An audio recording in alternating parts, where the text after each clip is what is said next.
Iran বুঝে শুনেই যুদ্ধে জড়াচ্ছে। ইরানের সাথে নেপথ্যে রয়েছে সৌদি আরব, এরদোগান সহ সিরিয়া, মিশর সহ মধ্যপ্রাচ্যের অধিকাংশ মুসলিম দেশ এবং তাদের ফান্ডিং এনাফ যুক্তরাষ্ট্রকে দমানোর জন্য। তাই এই যুদ্ধে ইনশাল্লাহ মুসলিমদের জয় হবেই। ইরানের এবার নতুন হুঁশিয়ারি পাওয়া গেল। প্রতিশোধ নিলে ইসরায়েলের সব স্থাপনায় হামলার হুঁশিয়ারি দিল ইরান। ক্ষেপণাস্ত্র হামলার প্রতিক্রিয়ায় কোনো প্রতিশোধ নেওয়া হলে ইসরায়েলের সব স্থাপনায় হামলা চালানোর হুঁশিয়ারি দিয়েছেন ইরানের সামরিক বাহিনীর chief of staff major general Mohammad বাঘেরি।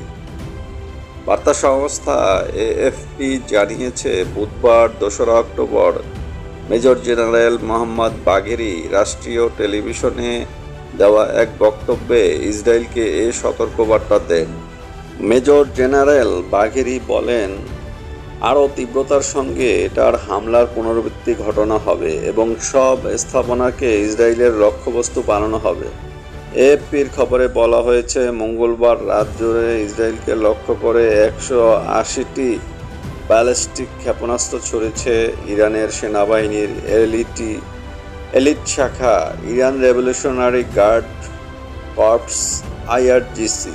অধিকাংশ ক্ষেপণাস্ত্রই অবশ্যই লক্ষ্যবস্তুতে আঘাত হানার আগেই ধ্বংস করে দিয়েছে ইসরায়েলের প্রতিরক্ষা বাহিনী আইডিএফ।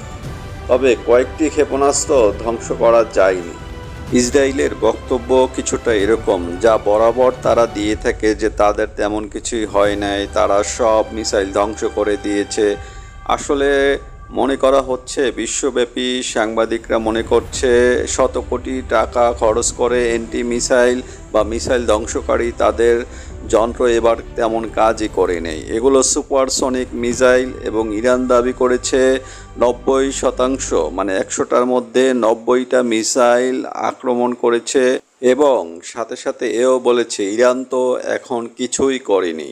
ইরানের সামরিক মুখপাত্ররা বলেই যাচ্ছে ইরান কি করতে পারে বা কি দেখতে পারে, যা ইসরায়েল বিশ্বাসও করতে পারছে না বা চিন্তাও করতে পারছে না।